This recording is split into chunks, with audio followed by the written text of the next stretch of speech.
Global happenings today. We communicate. We analyze global news. Stay tuned. Hello, great people. Welcome back to our channel. We're so excited to have you again, despite videos that have been trending of similarly Fubara sending correspondence or letters to the House of Assembly and the security officers refusing to receive these letters.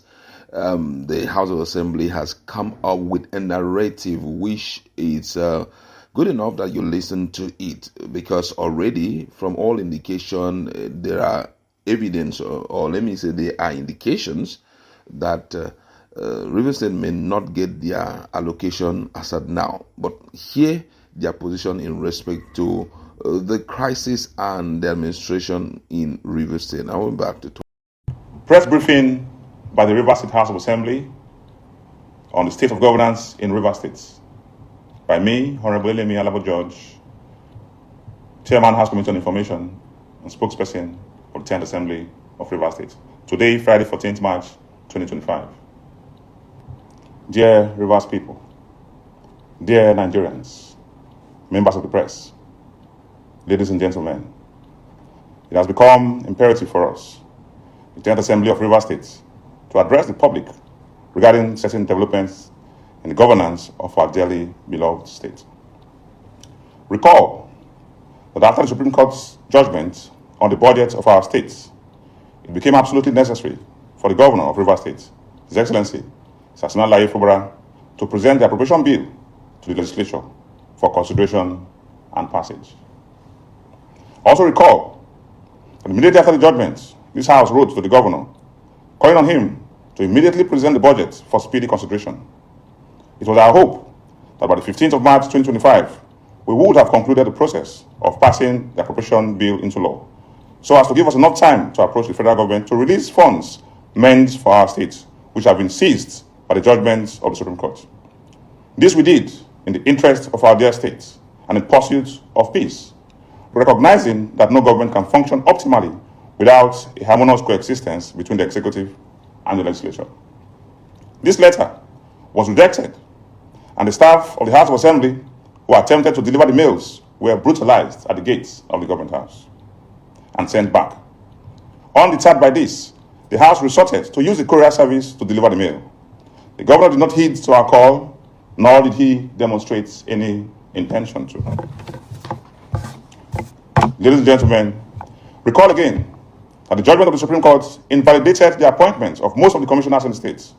To bridge this gap and to avoid a vacuum, the House immediately wrote to the governor to submit the list of commissioners for immediate screening. Our letter was again rejected at the government house, and we once again resorted to deliver the mail through a courier service. Rather than heed our call, the governor instructed them to go to court against us, which they have now done. The governor went further to instruct all ministries, agencies, and departments of government not to receive any correspondence from the River State House of Assembly, nor communicate with us in any manner. Last week, we were told that on his way to Ogoni for a program, the governor made a stopover at the gate of the House of Assembly quarters to grant an interview to the press.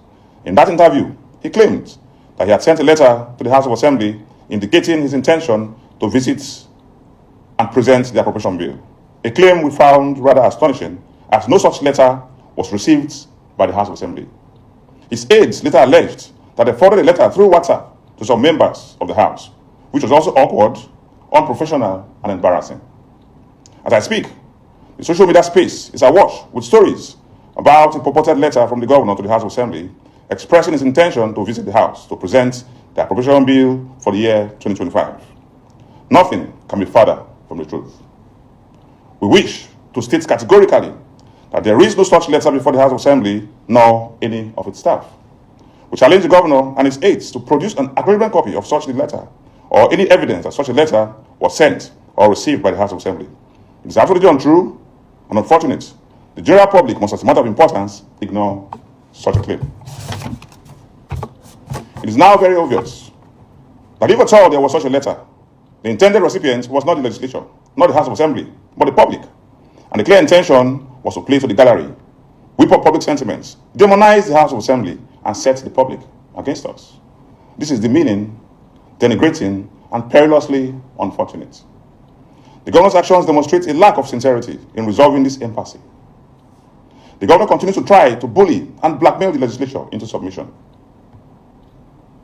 The governor must be reminded that the House of Assembly is not an appendage of the executive, and its members are not its slaves, bond servants, or serfs. We are an independent arm of government in line with the principles of horizontal separation of powers as expressed in the Constitution, Section 4, Section 5, and Section 6. It is in responding to this attitude that the Supreme Court, in its judgment, said, and I quote, "The government cannot be said to exist without one of the three arms that make up the government of the state under the 1999 Constitution. In this case, the executive arm of government has chosen to collapse the legislature to enable him govern without the legislature as a despot. As it is, there is no government in Rivers State." That was the exact words of the Supreme Court. We had hoped that such strong words from the Supreme Court will help purge the governor of such despotic ways. Dear Rivers people, dear Nigerians, gentlemen of the press, our state must move forward. As an assembly, we are severely solicitous of progress for our state. All of us cannot be held to ransom by one man's ego. All of us must join hands to plead with the governor to do the right thing in the right and lawful way so our state can make progress. This assembly has borne the brunt of this crisis. We have endured immense hardship. We have been battered almost beyond our carrying capacity. We have been punished unduly and unfairly for trying to perform our constitutional duties. Our governor must not extend this punishment to Rivers people. No. Please no. We must not allow it. We have seen hell. Our hallowed chamber was burnt down by the governor. The House of Assembly complex was brought down by the governor, totally demolished alongside our personal effects and belongings. Our speaker's residence was brutally attacked. Our residential quarters was mindlessly invaded. Our allowances have been seized for about a year and 6 months now. We still continue to suffer. Yet, we are resolved to put all this behind us in the interest of our state so that our state can move forward. We cannot afford to punish our people because of our ego and personal interests. Ladies and gentlemen, we have aged pensioners who must receive their pensions. We have our teachers in public schools who we depend on for our children to be educated. They must be paid their salaries. We have government hospitals and health centers which our people depend on for discounted and affordable medical services. We have public schools which depend on public funds for their daily running. The governor is toying with the lives and livelihoods of Rivers people. Let us please all call on him to do the right thing in the interest of our states and its people, to put his personal interest behind and put the interests of the entirety of Rivers people at the fore. Thank you, and God bless you. All right, welcome back. That was the chairman, House Committee on Information, and the spokesperson to the Rivers State House of Assembly. Painted a lot of narrative. My colleague is in the house, and we just want to talk about it.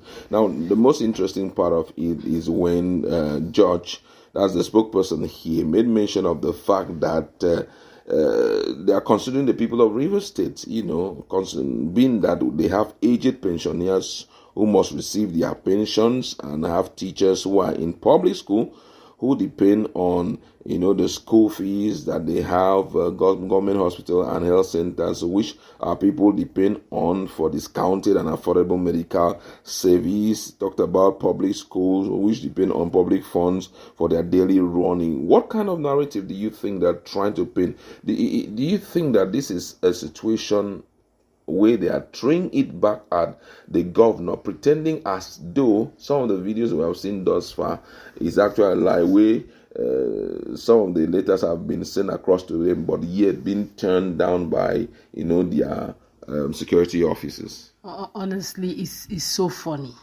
Even those who don't live in Rivers State knows that Martin Amaewhule are actually strong supporters of Wike. And all those who have listened to Wike's press chat and interview, he has never hidden his intentions that Fubara betrayed him. And the fact that Fubara betrayed him, barely 100 days in office, he needs to go. And the fact that Fubara have said it countless times. He has given, the funny part of this whole thing is that there have been videos, evidences of him, trying to reach out to them one way or the other.